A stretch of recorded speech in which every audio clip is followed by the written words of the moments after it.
By the late 80s, it was clear that video games were a growth market. After surviving the crash of 1983, the industry was once again mining gold with powerful home consoles like the Nintendo Entertainment System and its mascot Mario. Still, even after all that, there was a definite sense that the medium was only at the tipping point before spilling over into true mainstream success. There was still plenty of room left to grow. For one thing, all games were two-dimensional, but products like Sublogic's Flight Simulator showed that real-time 3D graphics were possible and an obvious area for expansion. For another, the personal computer was taking off as a must-have item for every household, yet nobody was seriously trying to turn it into a gaming platform. The situation was ripe with opportunity, if only someone with the vision and ability to move the medium forward could burst onto the scene. And then in the early 90s, out of nowhere, they arrived. They were a couple of 20-somethings with no money and no corporate backing, just a couple of dudes who shared a house and decided to make some games. Only a few short years later, they had single-handedly changed the entire industry, electrified the emerging internet phenomenon, and rewrote the book on selling software. They were the new gods of gaming, the doom of side-scrollers everywhere, and still just 20-somethings with no corporate backing. They were id Software. And they did it because of a letter from a liar.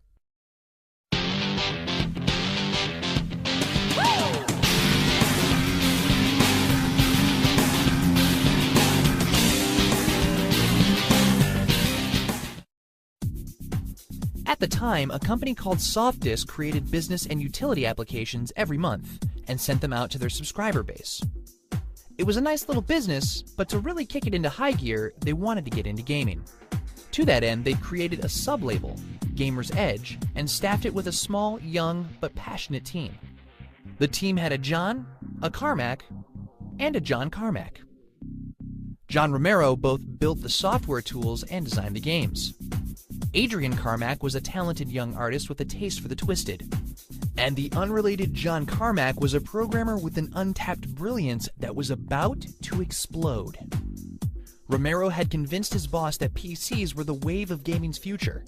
The Apple II and even the Macintosh had come and gone, and now it was the Microsoft DOS that was going to take over. He successfully argued that if he and his team could produce quality games for DOS PCs, they would make a killing. But even though their boss agreed, there was a problem. PCs of that era weren't very fast. The Nintendo Entertainment System had gorgeous graphics, vibrant colors, and smooth animations because it was a powerful, dedicated gaming device. Generalized PCs didn't have the same power, and thus couldn't play games as good. Games like Mario had proven that scrolling was a major seller. The screen wouldn't remain static as the character moved around. The character would effectively stay at the center of the action as the entire world moved along with him. The side-scroller genre was exclusive to consoles because only they had the silicon muscle to constantly redraw the screen at a fast rate. PCs just couldn't do it. And because they couldn't, they would forever be consigned to being a secondary gaming platform, a lesser entity than the mighty NES. In the meantime, however, there was another guy who believed in the power of PCs, and also in the power of modems to link computers around the world, a technology called the Internet. Scott Miller was making so much money distributing his games on this Internet that he had quit his day job. He had single-handedly developed a model in which he would put a portion of the game online for free. Anybody could download it onto their PC and play it. But at the end of this trial, there would be a screen telling them that to play the rest of the game, they'd have to mail in a check. The system completely cut out retailers, publishers, marketers, and traditional inventory problems. All he needed were great games to distribute through his company, Apogee. One day, he played Pyramids of Egypt and loved it. He could tell that the guy who had made it was talented and was exactly the kind of game he was looking to distribute. The programmer was John Romero. But when Miller learned that Romero worked for Softdisk, he was dismayed.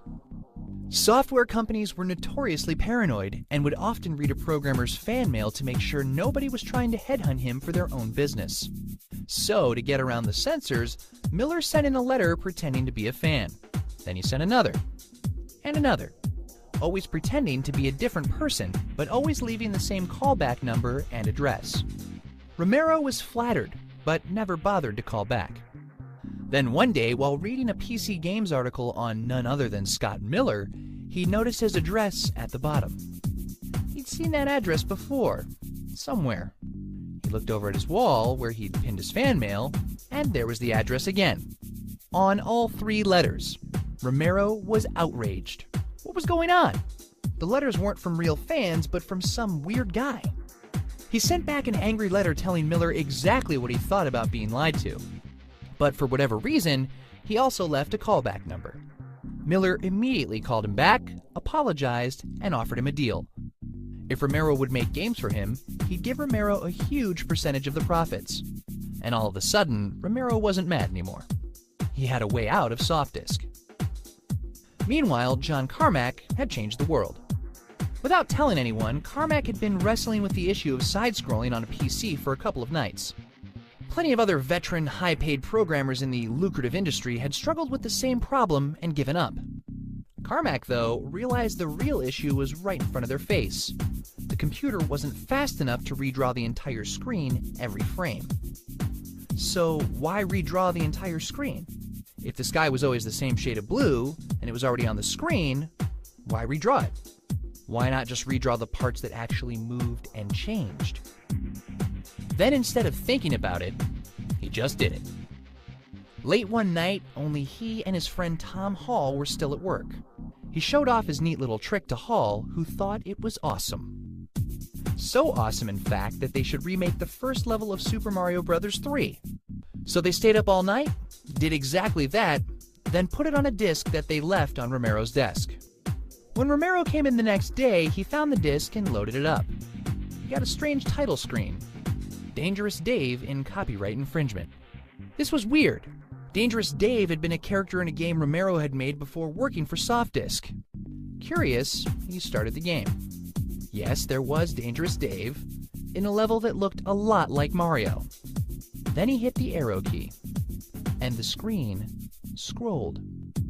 Carmack had been proud of his achievement. Hall had thought it was cool. Romero was blown away. Side-scrolling was the holy grail of gaming.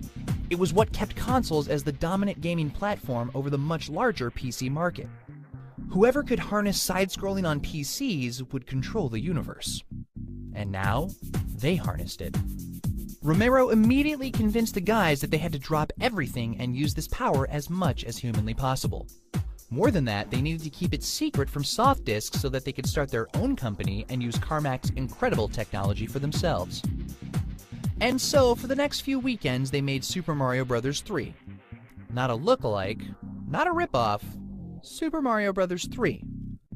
On the PC. A pixel-by-pixel translation done by hand using Carmack's tech. To do it, they borrowed their work computers from SoftDisk every weekend and then brought them back early Monday morning before anyone noticed they were missing.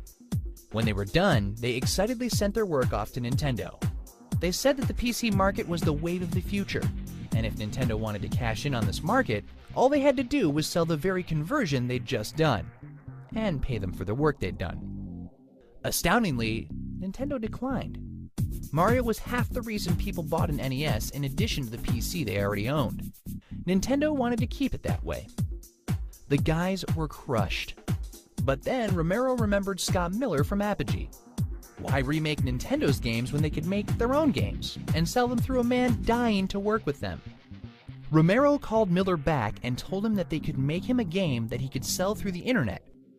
A game that could be cut up into a free trial and a full paid version. And best of all, it could scroll. A scrolling game for PCs. Was he interested? Of course, he was. Once again, borrowing their work computers at night, the guys created Commander Keen. A fun, lighthearted adventure about an 8-year-old boy and his overactive imagination, it was both an addictive game and a staggering technical achievement. The design prowess of Tom Hall, the tools created by John Romero, the artwork of Adrian Carmack, and the engineering genius of John Carmack all combined into a title the likes of which no one had seen before on PCs. Scott Miller released the free trial to the internet on December 14, 1990. Up until that time, his entire business had been making around $7,000 a month. Only 10 days after release, Commander Keen alone had made $30,000. The guys with no investment money, no backing from a big corporation, and no reputation had conquered the software world. Their game, which had never seen a store shelf, had made them an astounding amount of money. And in 1990, the internet hadn't even made it to most households yet. A fake fan letter from Scott Miller had put them on the edge of something exploding, and they knew it. On February 1st, 1991, John Romero, John Carmack, and Adrian Carmack left SoftDisk to go it alone. Tom Hall would join a few months later after he'd finished his responsibilities at SoftDisk. All they needed was a name. Before, they'd been calling themselves Ideas from the Deep, but the name was too long. They decided to just shorten it. The first two letters were the same as the part of the brain that Freud had dubbed the hedonistic pleasure-seeking side. And it was also an acronym for In Demand. It was settled. They were id. Tune in next time to watch id create the next dimension.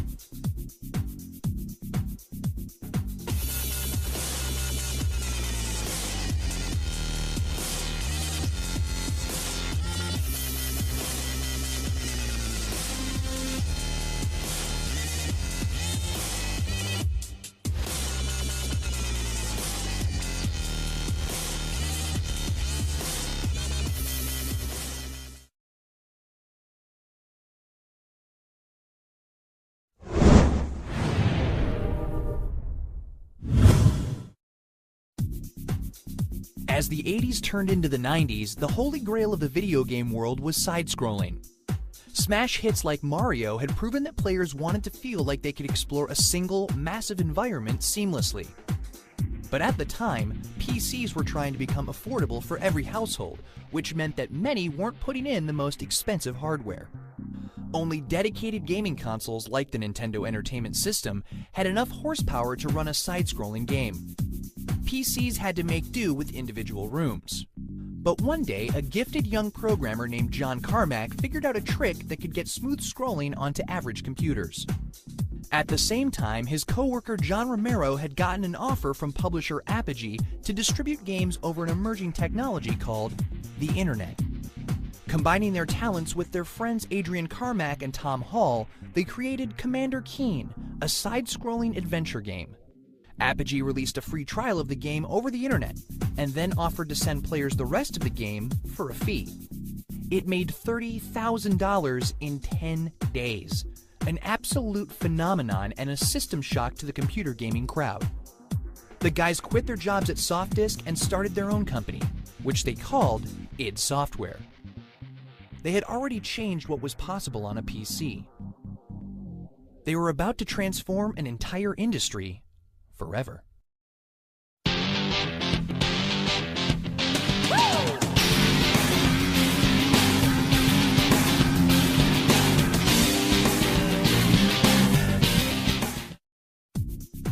The guys at id had their work cut out for them because they weren't quite free of SoftDisk yet. Carmack had created his tech on SoftDisk's time, and they had made Commander Keen on SoftDisk's computers. But then they had sold the game to Apogee, and SoftDisk never saw a dime. To keep from getting sued by their old company, id agreed to develop a game for them every 2 months at a rate of $5,000 per game. But they wanted to be making their own games as well, and the dudes of id had a new inspiration. Wing Commander had released the previous year, taking the 3D mechanics popularized by Flight Simulator and adding a combat element into it. The result was a revelation to the guys, a 3-dimensional vehicle shooter from the first-person perspective. Technically, this was nothing new. Battlezone had released all the way back in 1980 with the same basic mechanics. But Wing Commander had updated and modernized the idea and made it look good. The problem was that it was slow. High-resolution graphics in 3 dimensions in real time was a huge burden on the processors of the time. But id's resident programming genius, John Carmack, thought he could do better. In April 1991, id made Hover Tank 3D for SoftDisk to distribute. It was a 3D vehicle shooter in which a pilot had to navigate his tank through a maze to rescue citizens while fighting off mutant monsters. Gameplay-wise, it wasn't a revolution over anything Wing Commander had done. Technically, however, it was light years ahead. Carmack's engine avoided the slow jerkiness of earlier 3D games, and presented the player with a smooth, fast world. While an important milestone for the company, proving that the guys could handle 3D game design, it didn't leave a big impact on the industry. As a soft disk product, it was only available to their subscriber base, and thus couldn't spread by word of mouth the way id's internet-distributed Keen games did. Knowing that, and knowing that Commander Keen games could make them much more money than $5,000 a pop, the guys decided to revisit the side-scrolling world, once again with updated tech from Carmack. At the same time, they wanted a change of scenery. The guys had grown tired of Louisiana. Most of them had only moved there to work at Softdisk. Tom Hall, in particular, longed for his native Wisconsin, and convinced the guys to move up to Madison. In September 1991, id Software invaded and set up residence in its employees' new apartments.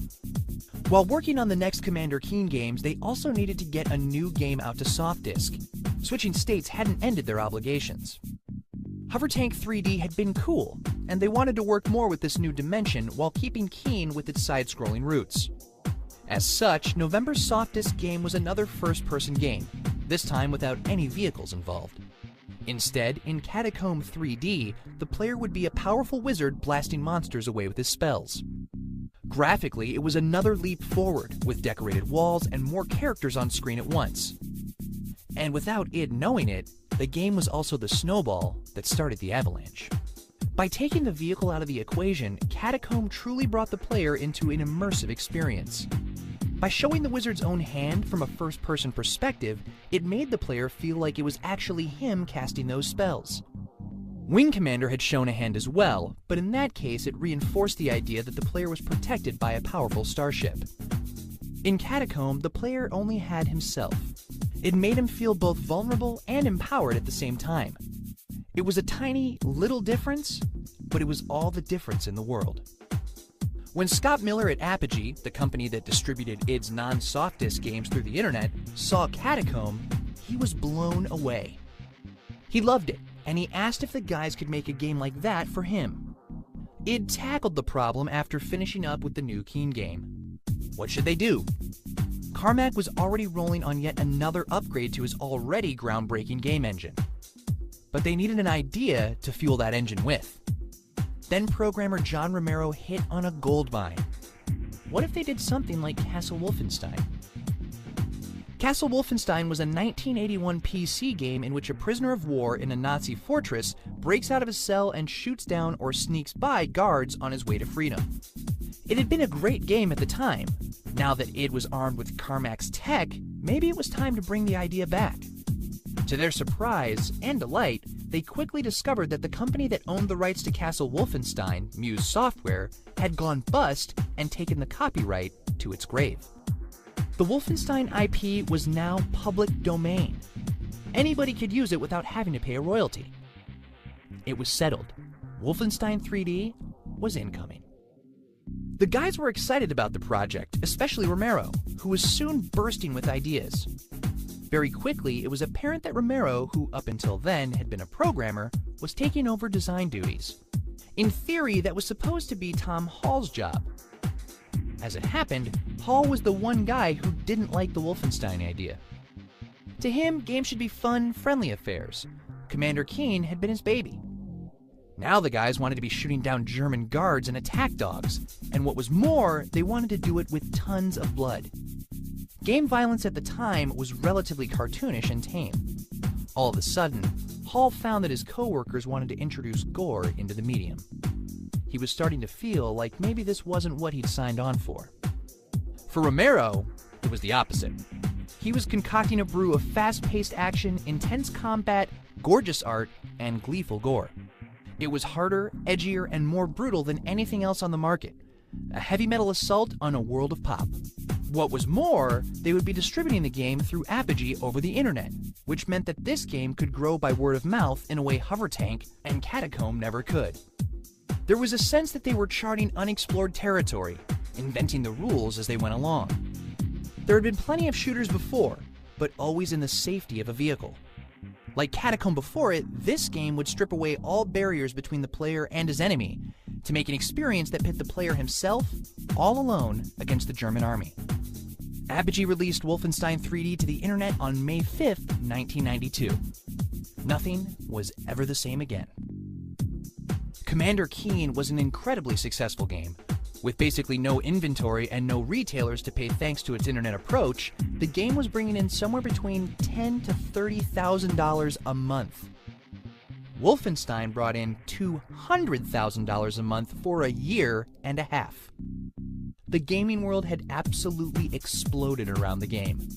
There was nothing like it. Nothing had that same sense of speed and intensity. Nothing looked that good and ran that smoothly. Nothing else dared to show blood. Even the almighty Nintendo Entertainment System had nothing even remotely as immersive as Wolfenstein. A handful of guys in Madison, Wisconsin had electrified the world without ever shipping a copy to physical stores. It was a revolution. And it made the guys the hottest company in the industry. A traditional publisher, FormGen, asked them to make a Wolfenstein that would be sold in stores. The result was Spear of Destiny, which released in September of 1992. Nintendo itself, which had spurned the guys earlier when they tried to sell them a PC port of Mario, now begged them to make a console version of Wolfenstein. But without any blood, and with giant rats replacing the dogs. Shooting dogs in a video game was much too violent. Shooting actual people? That was A-okay. The game even managed to prompt one of the earliest debates on the legal status of the internet. The game had been made by Americans, sold by other Americans, and had never been on a German store shelf. Nevertheless, legions of German kids were playing it. Unfortunately, any representation of the swastika is illegal under German law.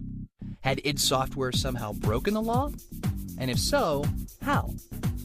It was one of the first warning signs of the internet phenomenon to come, and its place in a suddenly small world. In the meantime, the game was formally banned in Germany, which didn't stop anyone from downloading it. And if all that wasn't enough, other developers then started asking if they could license Carmack's incredible engine. Now they weren't just selling the game, they were selling the code that powered the game.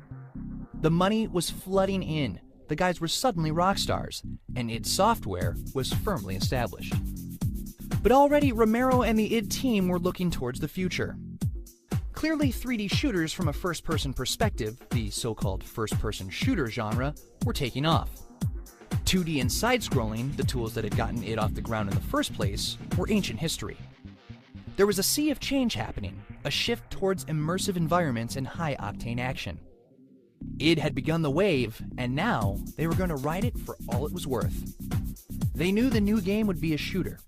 They just needed to figure out what tone and setting to go for. Whatever it would be, Carmack already had a name, one he thought would encapsulate everything that their next masterpiece would represent to other games on the market. In 1986, the classic film The Hustler had finally received a sequel called The Color of Money. In it, billiards hustler Tom Cruise brings in a black case containing his favorite stick. When someone asks him what's in it, he replies, "Doom."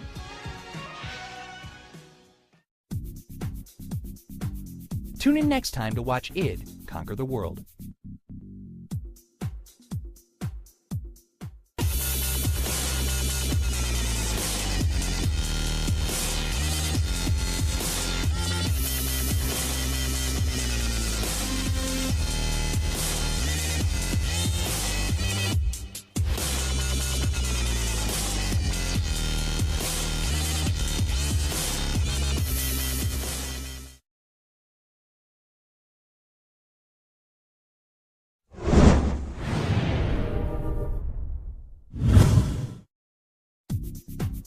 By 1992, 3D shooter video games from a first-person perspective were nothing new.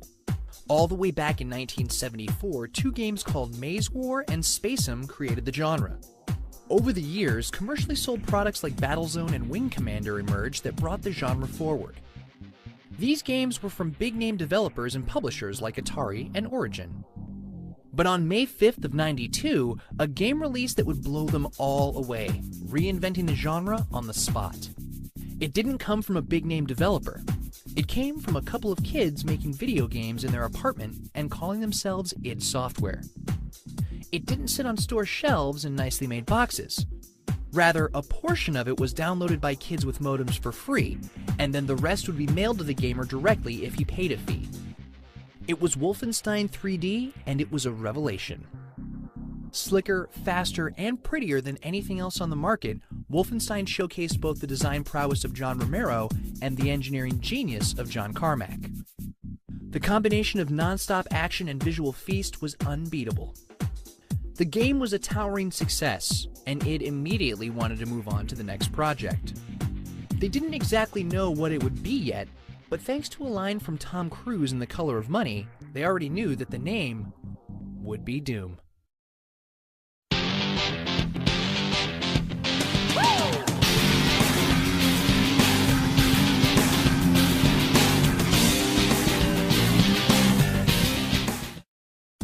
Just before the release of Wolfenstein, the id crew decided it was high time to move again. They'd just survived their first winter in Wisconsin, barely. Meanwhile, Scott Miller over at their publisher Apogee was encouraging the guys to move closer to him in Dallas, Texas. Since Texas also happened to be much closer to the sun, id and the guys moved to Mesquite on April 1st, 1992. After the Texas move, id wanted to make a follow-up to their smash success in Wolfenstein, and also a brand new game showcasing the brand new engine that Carmack was hard at work building. They still only had a handful of people, and they all wanted to be working on the new game with the new engine. They decided to hand Wolfenstein 2 off to Apogee, which also had an internal development team. Apogee put a lot of great work into the project, but id would later backtrack on their own idea and cancel the project. Rather than let it all go to waste, Apogee retooled the game and released it as an original IP called Rise of the Triad. As for the id crew, the first thing they needed to do was settle on an idea. Wolfenstein had been a blast because of its action and visuals, but also because of its cool pulp Nazi theme.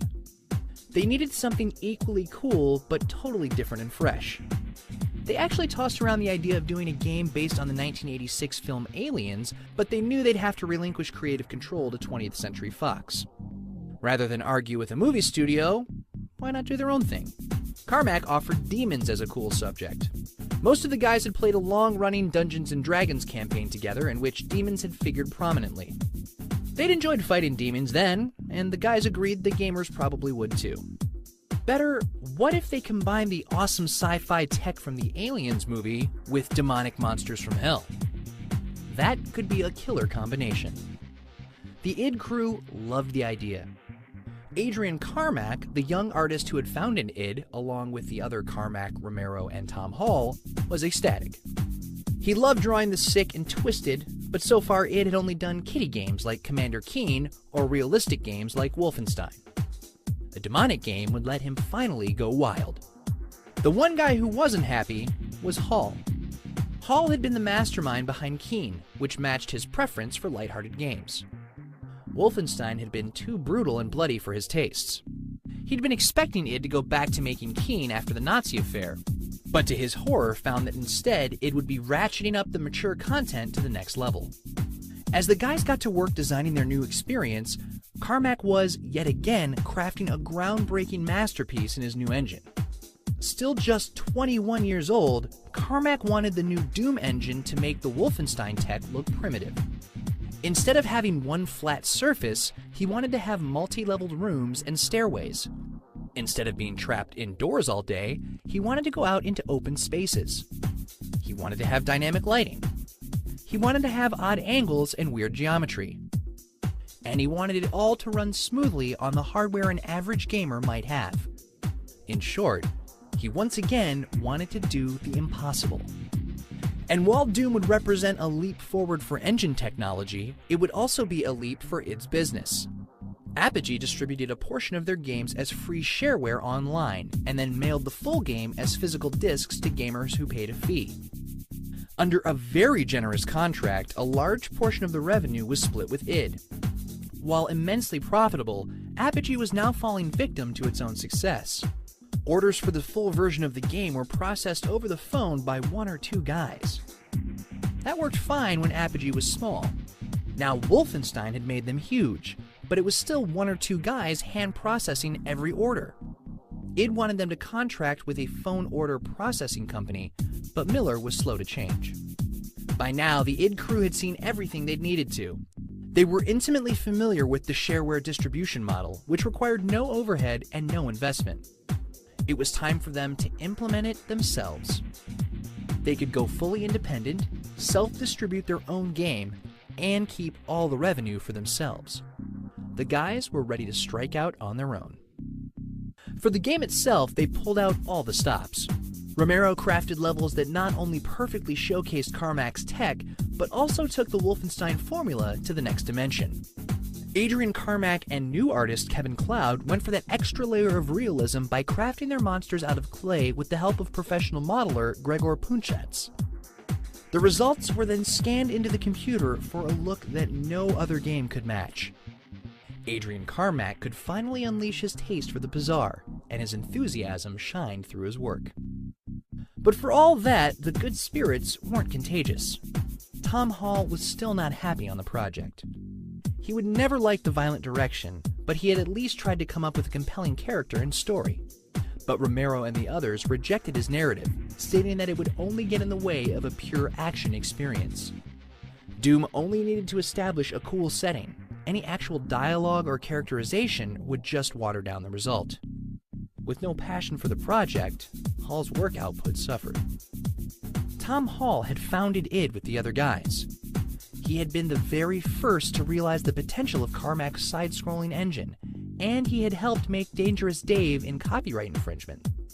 Commander Keen, id's first success, had been his idea. But the company was no longer the same.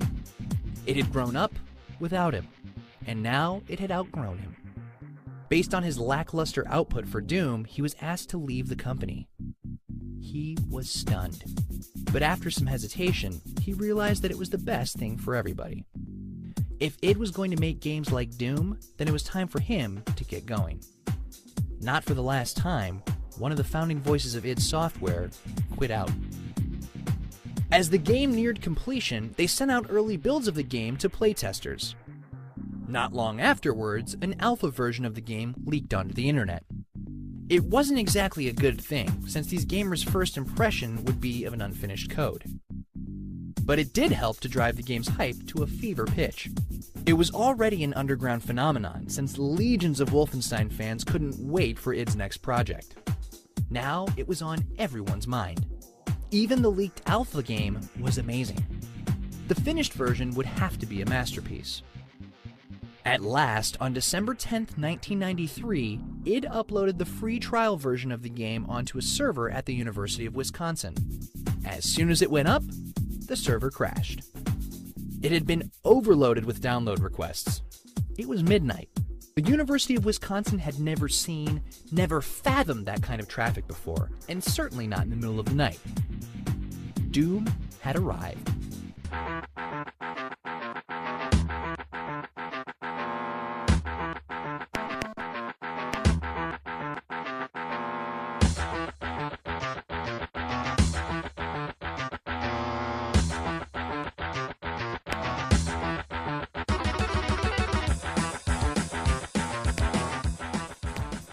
Wolfenstein had put the rest of the gaming world to shame. Doom had made it look like a kid's toy. Only 1 year younger, Carmack's Doom engine looked a generation beyond the Wolfenstein tech. Filling out the engine's power was the outrageous art design of Adrian Carmack and Kevin Cloud. Romero's level designs and enemy encounters were a masterclass in pacing, tension, and unrestrained adrenaline. It was everything that Wolfenstein had been, but it was better. And there was one other minor little addition: multiplayer. Up to 4 players could play on a local network, or 2 players could go head-to-head over the internet. Romero had coined this game style as deathmatch. It became an industry buzzword, as the multiplayer component soon overtook the campaign as the biggest reason to buy the game. Commercially, critically, and historically, the impact of Doom cannot be overstated. Wolfenstein had been a mammoth, runaway hit by selling roughly 200,000 copies. By 1995, it was estimated that Doom was on 10 million computers. The exact number is hard to track since the game had a free downloadable component, but any way you slice it, that is an absolute win. Bill Gates himself was jealous, as his company Microsoft had just spent millions of dollars advertising Windows 95 in return for less traction than a couple of guys in Mesquite, Texas got off of reputation alone. The result was a Windows 95 event showcasing the operating system as a games platform, which included a video with Gates himself in Doom's world. These games are getting really realistic. Next year I might even play in the big Doom tournament. You might wonder what I'm doing here. The richest man on Earth put himself in a video game to help sell the biggest product of the biggest tech company in history. That was Doom. And if all that wasn't enough, Carmack had also specifically made Doom to be modder-friendly. Modders were programmers who would take a game and change or modify the code to do something else. This was normally a fairly difficult hack. Doom made it easy and accessible, allowing all kinds of coders to show off their creativity in any number of ways. It was just one more reason to buy the game. In fact, it was a value addition even for non-coders, since they could still benefit from all the new levels and modes being unleashed by the modder community. It was like buying one game and then getting tons of new content for free every week. It wasn't a product, it was a service. And of course, half the industry wanted to license Carmack's tech. For a fee, they could. The end result was a roar of money the likes of which had rarely been seen. To give some perspective, a modern game with a multi-million-dollar advertising campaign across all gaming platforms is considered a success if it sells several million units. Doom did that just by word of mouth at a time when the gaming market was much smaller, at a time when the internet was only in its nascent stages. Doom is frequently cited as the most influential and important video game in the history of the medium. For years after its release, other first-person shooters, and there were a lot of them afterwards, were referred to as Doom clones. It's been called the most ported game of all time. The id crew weren't rock stars anymore.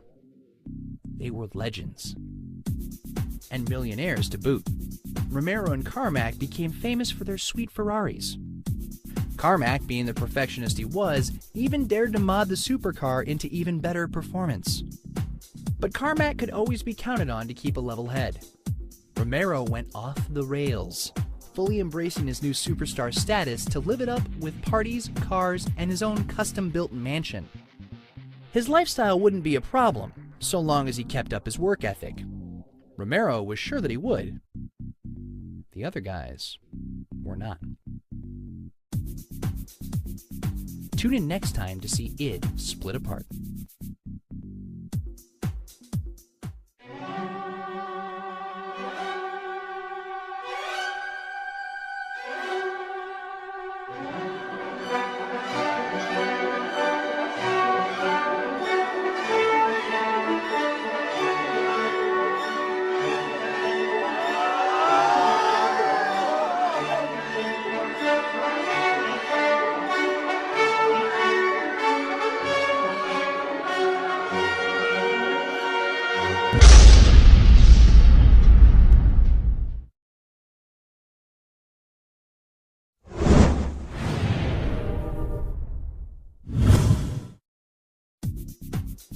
By the end of 1993, the developers of id Software had become the new face of American entrepreneurship.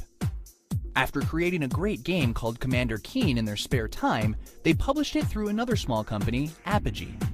Making use of the emerging internet phenomenon to skip retail stores completely, Apogee turned a number of id's games into solid hits.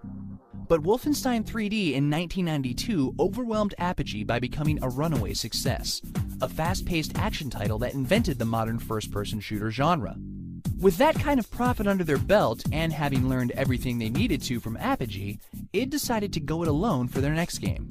They would self-publish the project, a shooter that would be similar to Wolfenstein, but better in every way. Convinced that it would conquer the world, they chose to call it what it represented to other developers: Doom. Even with their own insanely high expectations, Doom's success blew them away.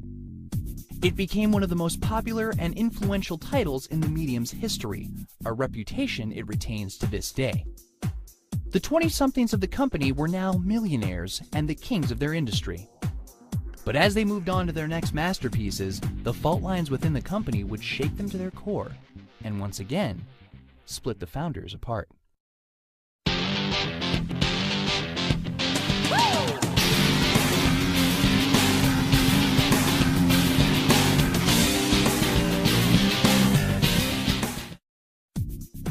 After the release and subsequent domination of Doom, different members of the id crew focused on different projects. For engine coder John Carmack, the next step was to craft an even greater machine.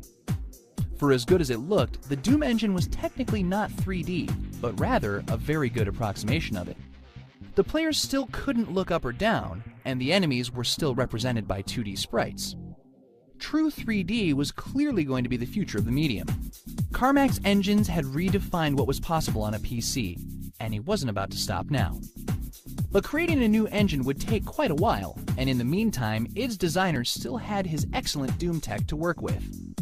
The success of Doom had obviously attracted the attention of major traditional publishers. Id inked a deal with GT Interactive to create a boxed Doom game for store shelves. The result was Doom 2: Hell on Earth in October 1994. Using the original game's tech, John Romero and the design team crafted new missions and maps for the player to blast his way through in single and multiplayer. The game was another huge seller and gave the company a strong retail presence. Combined with boxed releases of the original Doom for PCs as well as consoles, and id was beginning to see the advantages of the traditional route. With the windfall profits that Doom had earned, id began staffing up into a bigger company. With more employees working on their new games, Romero felt like he could start working less. It was a fair point. In crunch mode for Doom, he'd basically been working around the clock. Now he could work a normal 8-hour day. Problem was, he spent most of those 8 hours playing Doom online. Outside of work, he was living it up with big parties and fan events. Nominally, these were improving id's relationship with its audience, but the rest of the guys were getting nervous that he just didn't care about actually working on the games anymore. Romero was starting to look like a loose cannon. After completing Doom 2, they needed to figure out what they wanted to do on their next game. The Wolfenstein Doom combo had been a success for its innovations in both technology and design, and Romero felt like their next game should mirror that philosophy. So as Carmack and his team perfected the new engine, Romero once again concocted a brand new gameplay formula. Where Doom had been all about guns and distance, the new game would be a first-person melee game that got players up close and personal with the enemy. The idea all stemmed from a major character in the Dungeons & Dragons campaign that the guys had played for years. In that campaign, a powerful warrior named Quake helped the guys defeat monsters with his powerful hammer. And so, both Carmack and Romero wanted to make Quake the star of his own game. The problem was, until Carmack and his team got finished with the code, it was all just on paper. It was impossible to actually test Romero's new melee combat design to see if it played as well as he thought. And Carmack found that the jump from pseudo 3D to actual 3D was bigger than he had first thought. Promised release dates for Quake slipped by, and in the meantime, the design team was twiddling their thumbs waiting for the engine to finish. Adrian Carmack and his art team were turning out great concept art for the medieval fantasy game, but like the designers, couldn't implement any of it until Carmack was done. Eventually, a meeting was called to discuss the future of the project. Carmack was still working on his engine. If they waited for that to finish, and only then got started on the hard work of building, testing, and refining a brand new game style, the project could be delayed for years. Some of the guys believed that it would be a better idea to just make another Doom-like shooter, or even Doom 3. Romero hated this idea. He didn't want id to be a company that just made the same game over and over again. He wanted to innovate with each new franchise. To his horror, he found that everyone else, including Carmack, disagreed. They wanted the game to be done in a timely fashion, which meant jettisoning either Carmack's tech or Romero's design. Romero lost. They'd be making a first-person shooter. With a familiar direction to follow, the team found it was easy to craft the game once Carmack and his team finally finished the code. The results of their efforts were once again extraordinary. The engine could render true 3D environments smoothly and beautifully, allowing the player to look in any direction he wanted. Aside from the graphics, the engine was also a leap forward in networking. Doom had allowed 2 players to go head-to-head over the internet. Quake would allow up to 16 players to play simultaneously. If any game could make Doom's multiplayer look quaint, Quake could. With the engine done and the designers and artists finally able to work, one thing that remained was the sound design. id had never handled sound internally, always contracting out somebody else. This time, the rock stars at id employed a real rock star to create a sonic masterpiece. Trent Reznor from Nine Inch Nails had been a huge fan of Doom and was only too happy to write all the music and design all the audio for Quake. It would sound as amazing as it looked.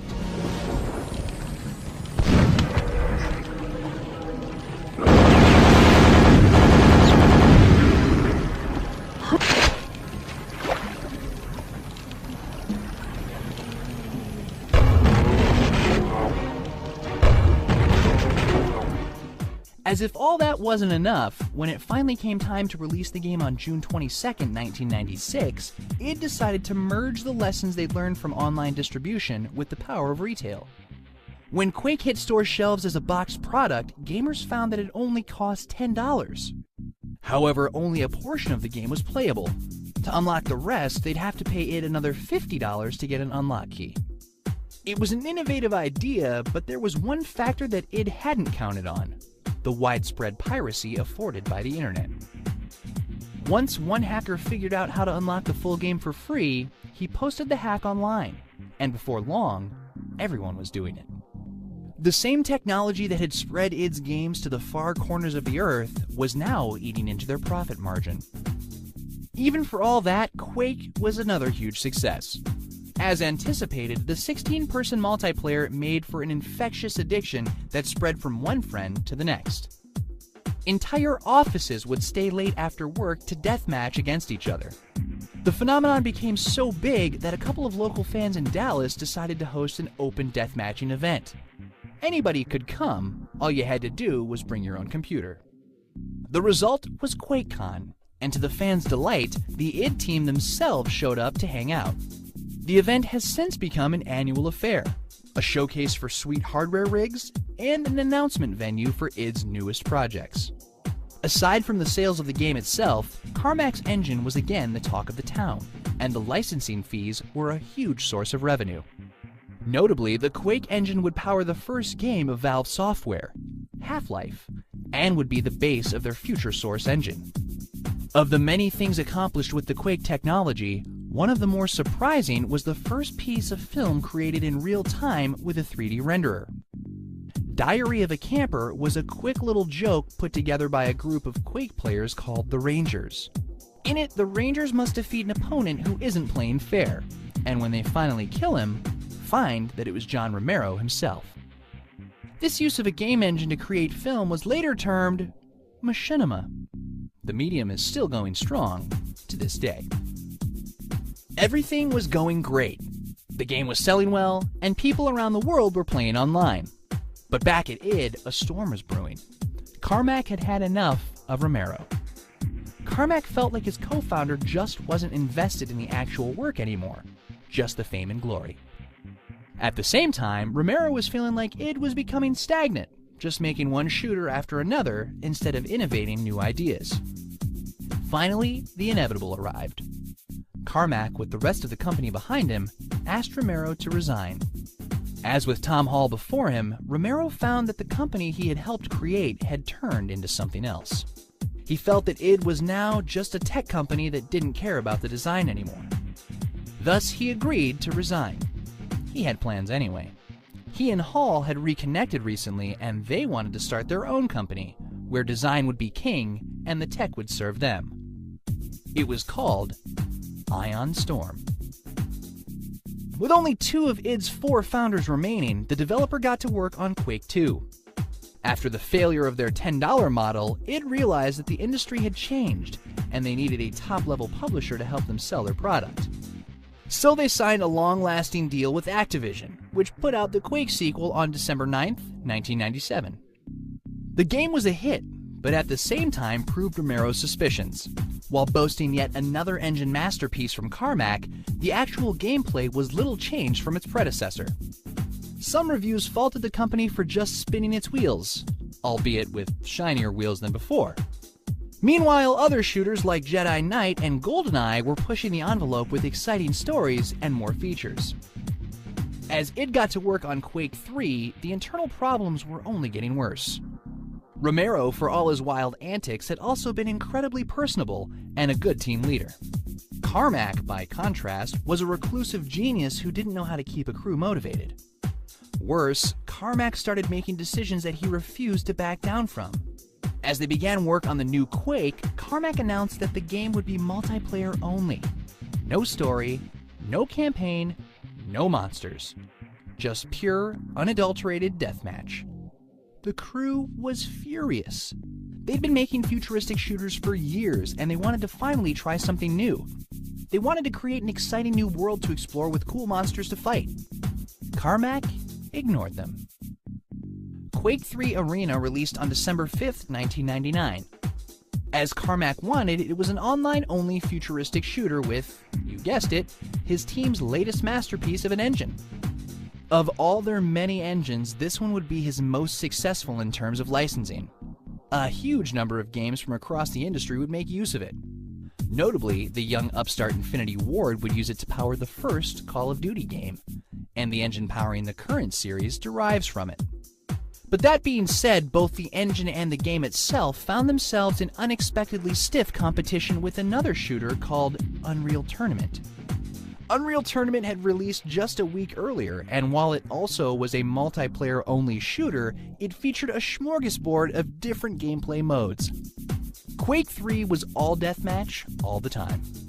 Nothing else. On the tech side, Unreal's creator, Epic Games, released a suite of editing tools with their game that made it easy for anybody to create content, even non-coders.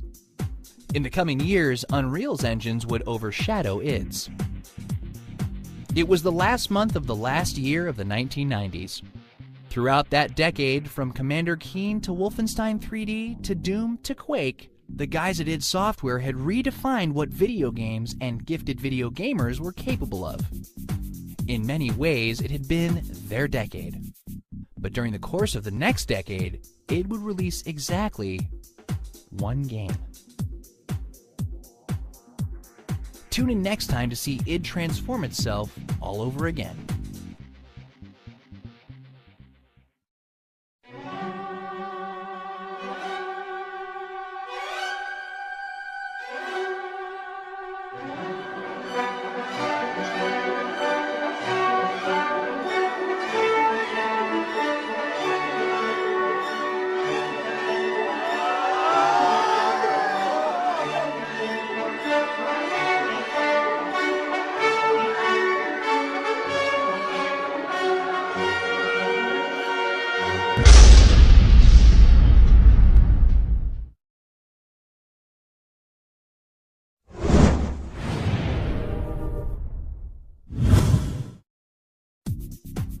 By the end of the 1990s, id Software was on top of the world.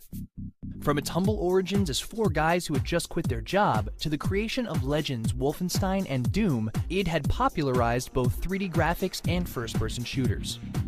From there, they went on to create deathmatch and online multiplayer, features taken to their peak with the Quake series.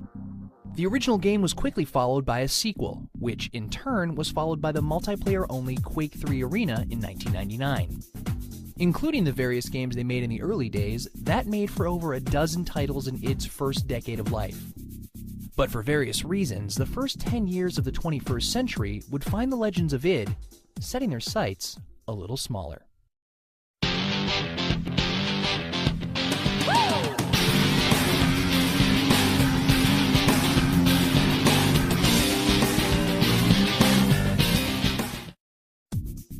After the departure of id's co-founder John Romero in 1996, the company effectively came under the control of programmer John Carmack.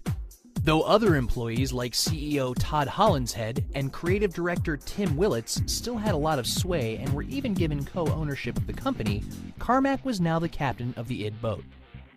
As the lead programmer, Carmack's primary interest was in crafting ever-better engines to power id's games. Meanwhile, as company leader, he was interested in keeping the crew small and focused. These two philosophies, when combined, created an unintended consequence. It made game making a very slow process. In the early 90s, a handful of guys had crafted Doom. 10 years later, that simply wasn't possible anymore. If Carmack wanted id's next game to utilize his next engine, which he did, and he wanted to keep the engine team small, which he did, then it was going to take quite a while for a new title to materialize. And it did. Id officially announced to an excited fan base that a new Doom would be coming. It was the franchise that had defined first-person shooters, but there hadn't been a new Doom since 1994.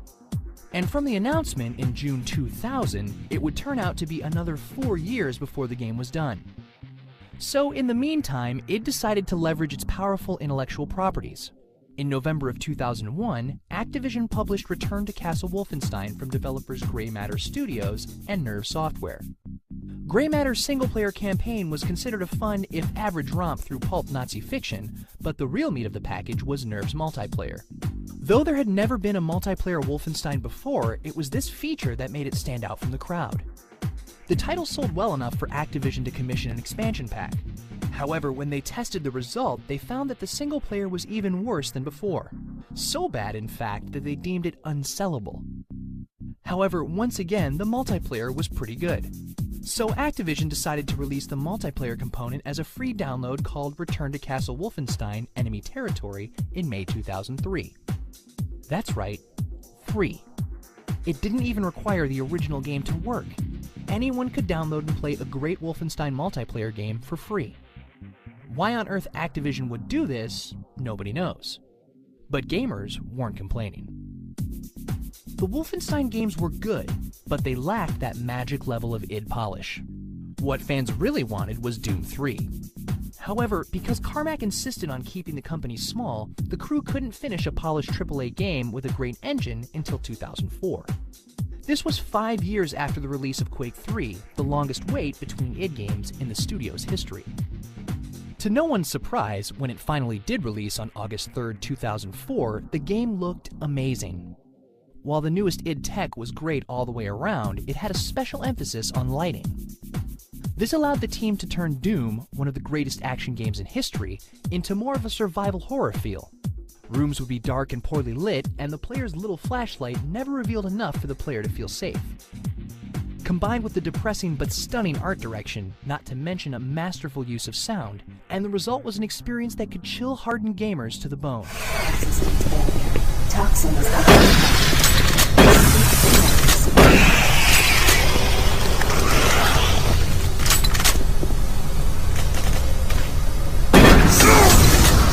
However, the astounding presentation was not matched by the gameplay. Doom 3 was a remake of the original game, and it showed through in its design. Enemy types, AI, and encounters were all considered pretty basic, and most reviewers noted that it felt like a 1990s game. The player would walk into a room and blast monsters that walked straight towards him.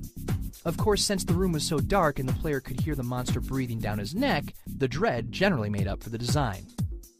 The multiplayer was also pretty bare bones, making for a game that truly felt like the original Doom repainted with the best engine around.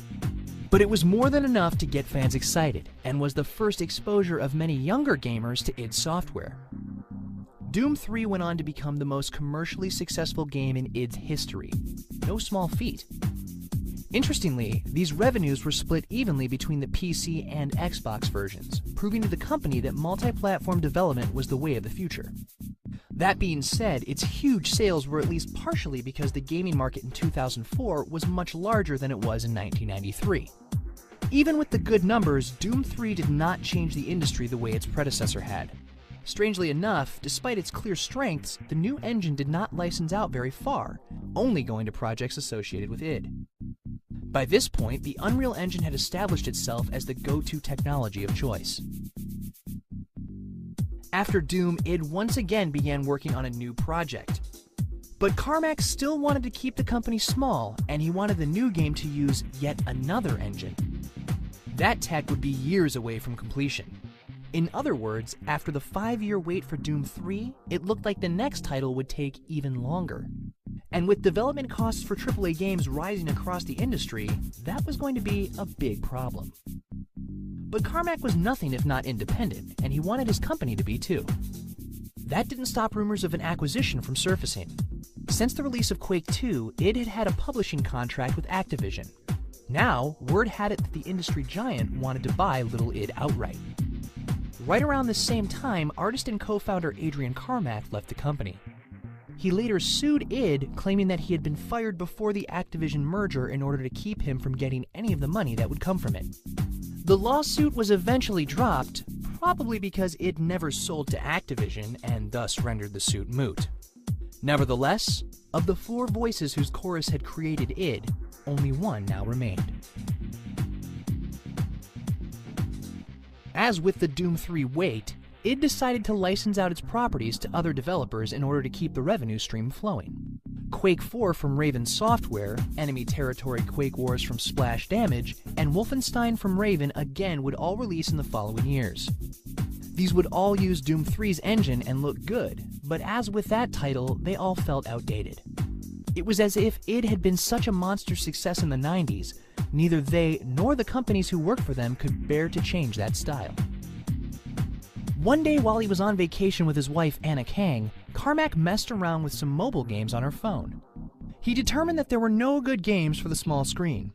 So he started doing some research into mobile graphics technology and the state of the mobile gaming industry, and put together a plan on what he and id could do to improve it, while still on vacation. So once again, id began licensing out its properties.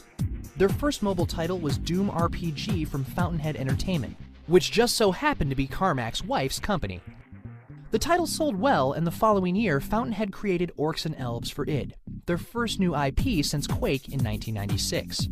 id continued to release new mobile games in the following years, and since the release of the iPhone, have begun working in that market as well, with titles like Wolfenstein RPG and Doom Resurrection. In February 2009, while still working on their new project with no end in sight, id decided to re-release a classic in a different guise. They put up a beta for Quake Live, a free download of Quake 3 Arena with a few changes. It was an experiment in a new revenue model. The game would be paid for entirely by in-game advertising. Sadly, this didn't pan out quite the way id hoped, so they later switched to a subscription model. A player can still play for free if he wants, but he'll get more maps, modes, and servers if he pays. This new version was successful enough for Quake Live to come out of beta in August 2010 as a full product. In mid-2009, id received something that they'd received many times over the years, an offer for acquisition. Id had always turned these offers down. Id prided itself on its independent spirit and its ability to do whatever it wanted without interference. Additionally, Carmack liked having a small, tight crew, as opposed to being one part of a much larger machine. But with this offer, id actually began to discuss it. As much as they loved being on their own, it just wasn't sustainable anymore. They hadn't released a game of their own since 2004, and they were still years away from completing their next game. In other words, after their prolific output of the 1990s, all they had for the 2000s was Doom 3. They'd spent millions in development already and would spend millions more. Worse, given the sheer amount of time the new game was taking, they realized that it would be better to grow the company to have 2 teams making games simultaneously. To do that, they were going to need some more capital. So on June 24, 2009, id shocked the world by announcing that they would become a subsidiary of ZeniMax Media. ZeniMax had been famous for years as the parent company of RPG powerhouse Bethesda. In the late 2000s, they'd started up their own publishing label. With 2008's Fallout 3, they had proven that they could take a 10-year-old franchise and make it a mega hit. With Bethesda, they had proved that they let their talented crews do what they did best without getting in the way. And since they were still a small publisher, they'd be sure to throw their weight behind every single game in their arsenal. Id had decided that they were the perfect fit to take their company into the next decade. As a full member of the ZeniMax family, id now has 2 teams working on games full-time. One team is currently at work on Rage, a new IP that will blend elements of driving, RPG, and of course, shooting. Set in a post-apocalyptic world where gangs are the only law, it looks to be a bloody good time in a very id future. It will be the first game to use id Tech 5, the latest engine from Carmack and his team. From the previews shown, the engine looks to be very good. Whether or not it can redefine the possible like id's early tech remains to be seen. Meanwhile, id has already released Rage for the iOS. The title is one of the first truly hardcore games for mobile phones, and along with its gorgeous graphics, might push that format away from its casual roots. The other team is hard at work on a brand new Doom game, though what exactly it will be is unknown. It is known that it will also use id Tech 5, so they don't have to wait another 10 years for the next engine. Going forward, id is likely to produce a number of id Tech 5 games across PCs, consoles, and phones, while Carmack and his team refine id Tech 5 and eventually get started on id Tech 6. id Tech 5 will now only be used by ZeniMax or studios publishing through ZeniMax, ending id's long history of open engine licensing. With the new owner taking over the business side of things, Carmack can once again concentrate full-time on the code. However, he has started another company, Armadillo Aerospace, where he is the lead engineer designing rockets to fly into outer space. Whether or not he will start to concentrate more on rockets than rocket launchers, only time will tell.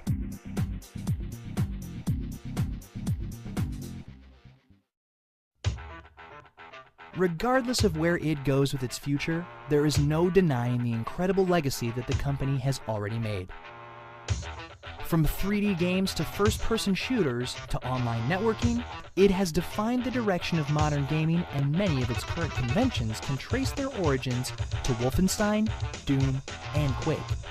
The success story of the 20-something dudes has inspired generations of new game makers, and by the same token, the splitting of the company's founders stands as a cautionary tale to them as well.